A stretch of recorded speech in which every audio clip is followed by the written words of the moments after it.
is rap music.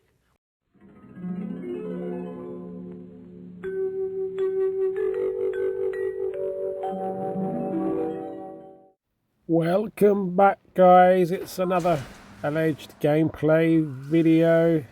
Very dark, this one.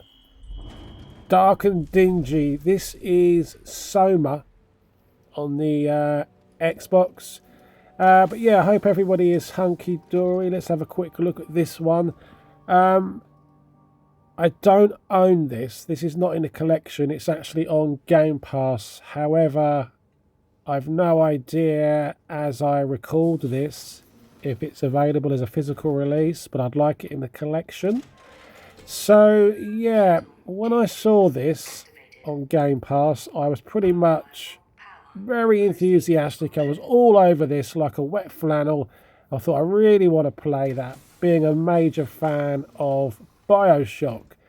And, yeah, I kind of didn't really get what I was expecting, if that makes sense, but not a bad thing, really, not a bad thing.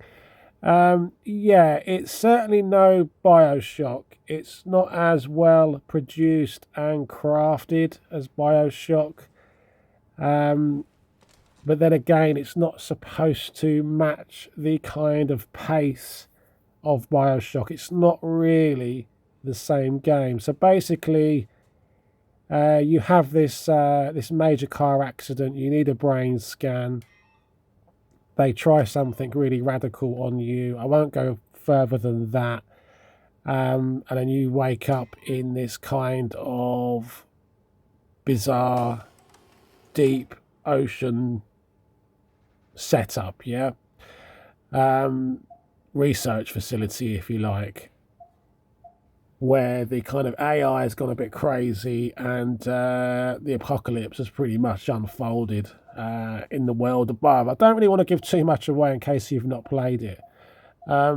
But there's a very good story here. It's more like a walking simulator, which for me is no bad thing.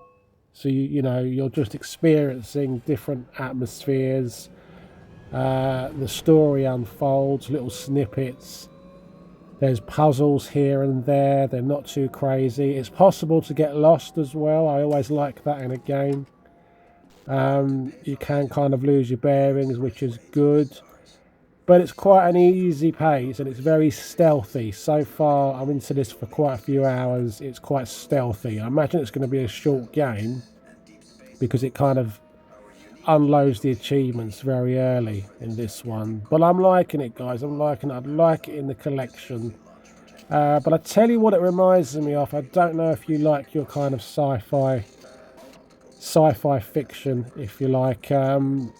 It reminds me of a set of books that I read a couple of years ago.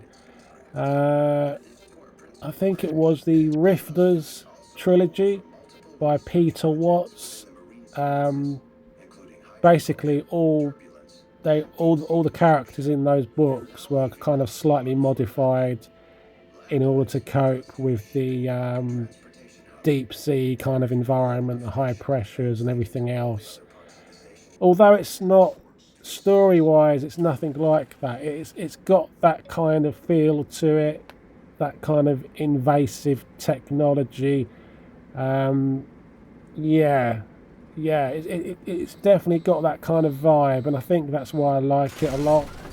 If you ever get a chance to read those books, check them out by Peter Watts. I'm not sure when they were published.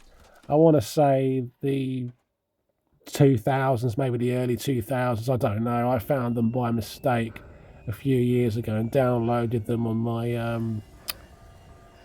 my Kindle.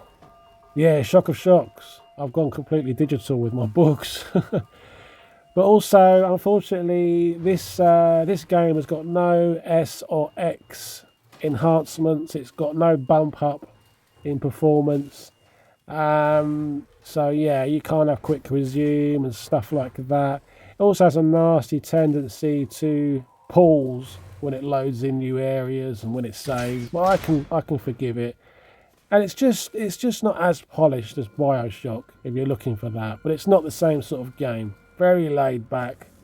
although it can really be quite nerve-wracking with some of the enemies. But very good story in this so far. Very good story. I reckon I'm going to finish this within the next few days because, as I say, I can't see it's going to be that long. But yeah, really liking this, guys. Quick video. I know technically it's not in the collection to be documented, but I do want to pick it up. And once I start a game I like, I'm going to finish it. So I want to bung it on the channel, if you like. But guys, take care of yourselves as per usual. And yeah, I'll see you soon. Bye-bye.